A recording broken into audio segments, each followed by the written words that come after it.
School کے سالانہ sports week کی تیاریاں زور و شور سے جاری تھیں۔ اینی اپنی دوستوں کے ساتھ مختلف ٹیموں کی لسٹ میں اپنا نام ڈھونڈ رہی تھی۔ اسکول کی کسی بھی ٹیم میں اینی کو اپنا نام نظر نہیں آ رہا تھا۔ اینی کا غصہ بڑھتا جا رہا تھا۔ اینی کو رونا بھی آ رہا تھا۔ اس کی کلاس فیلوز اس کا مذاق اڑا رہی تھیں اور اسے کبھی موٹی، کبھی فٹ بال، کبھی گول گپا کہے جا رہی تھیں۔ اینی غصے سے بھری، روتے منہ، آنکھوں میں آنسو لیے اسپورٹس آرگنائزر مس سلمہ کے آفس میں پہنچ گئی اور ان سے پوچھنے لگی کہ اسکول اسپورٹس ویک کی کسی بھی ٹیم میں اس کا نام کیوں شامل نہیں کیا گیا۔ مس سلمہ نے اسے ایک کرسی پر بیٹھنے کا کہا اور خود اس کے برابر میں آ کر بیٹھ گئیں اور بہت پیار سے اسے سمجھانے لگیں کہ اس کا وزن بہت زیادہ ہے۔ بھاری جسم کے ساتھ بھاگتے ہوئے اس کا سانس جلد پھول جاتا ہے۔ بھاگتے ہوئے اس کا بیلنس بھی متوازن نہیں رہتا۔ اگر بھاگتے ہوئے وہ گر جائے تو اسے شدید چوٹ لگ سکتی ہے۔ مس سلمہ نے اسے اپنا وزن کم کرنے کے لیے ڈائٹنگ کرنے کا مشورہ دیا اور اگلے سال اسے اسکول ٹیم میں شامل کرنے کا یقین دلایا۔ دوپہر میں چھٹی کے بعد اینی بہت غصے سے بھری، دل برداشتہ گھر پہنچی اور بڑی بیزاری کے ساتھ اسکول بیگ کو صوفے پر اچھال دیا اور دھڑام سے دوسرے صوفے پر گر گئی۔ اینی کی مما جو کچن میں کام کر رہی تھیں، انہیں اینی کا یہ انداز بہت برا لگا۔ انہوں نے وہیں سے آواز لگائی، یہ کیا طریقہ ہے؟ اسکول بیگ میں کتابیں ہیں اور یہ کتابیں ہمیں علم دیتی ہیں، اور تم نے اسکول کا بیگ اس برے طریقے سے صوفے پر گرا دیا، اور تم خود بھی گر گئی تو تمہیں چوٹ بھی لگ سکتی تھی۔ اینی نے فوراً روتے ہوئے جواب دیا، میں کل سے اسکول نہیں جاؤں گی۔ ایک تو مجھے اسکول کی کسی بھی ٹیم میں شامل نہیں کیا گیا، دوسرا سب لڑکیاں میرا مذاق اڑاتی رہتی ہیں اور مجھے کیا کیا ناموں سے پکارتی رہتی ہیں۔ بس میں نے فیصلہ کر لیا ہے، اب میں اسکول نہیں جاؤں گی۔ اس کی مما کو اس کی حالت پر ترس آ گیا اور ان کا غصہ پیار میں بدل گیا، اور وہ اس کے پاس آئیں، اسے گلے سے لگایا اور پیار کیا اور کہا اگر وہ اسکول نہیں جائے گی تو گھر کے سب کام اسے کرنے پڑیں گے اور تمہاری جگہ میں اسکول چلی جاؤں گی۔ مما کے اس جواب پر اینی کا غصہ بھگ سے اڑ گیا اور اس کی ہنسی چھوٹ گئی۔ اینی کو مسکراتے دیکھ کر مما نے کہا، میں شام کو تمہارے بابا سے بات کروں گی، دیکھتے ہیں وہ کیا حل نکالتے ہیں۔ شام کو بابا اپنی جاب سے گھر پہنچے۔ فریش ہو جانے کے بعد مما نے بابا کو چائے پیش کی۔ بابا اپنا موبائل لے کر بیٹھ گئے۔ مما نے آہستہ سے کہا، آپ سے کچھ بات کرنی ہے۔ بابا نے کہا، جی فرمائیے۔ مما نے کہا، اینی اپنے موٹاپے کے باعث بہت زیادہ آزردہ و پریشان ہے، ہمیں اسے کسی اچھے ڈاکٹر کو دکھانا چاہیے۔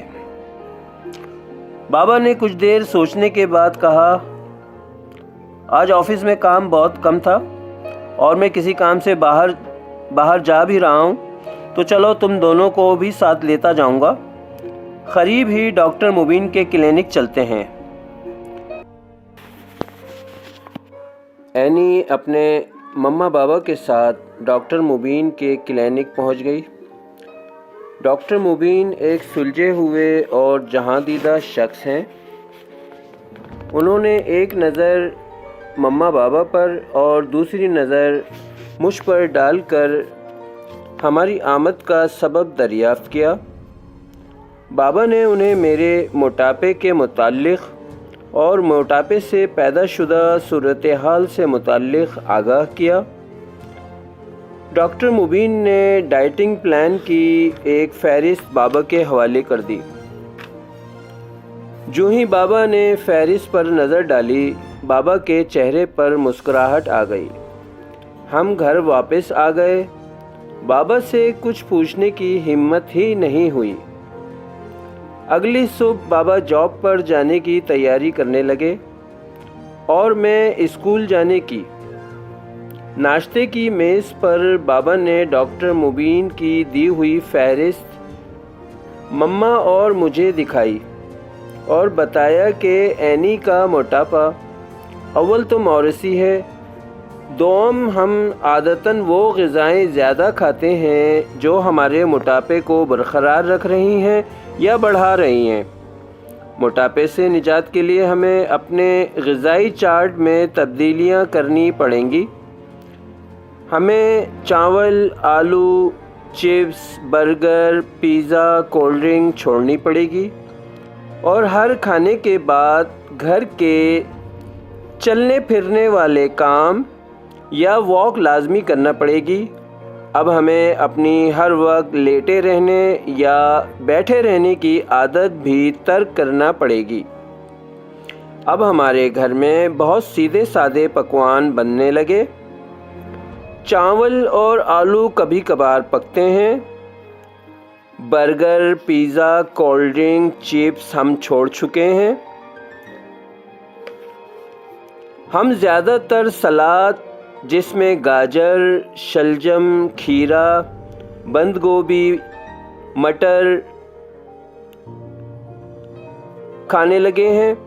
گھر میں زیادہ تر پھول گوبھی اور پالک بھی پکنے لگی ہے اور دن میں ہم 1 یا 2 بار لیموں پانی بھی پینے لگے ہیں، جو ہمارے موٹاپے کو کم کرنے میں کافی مؤثر ثابت ہوں گی۔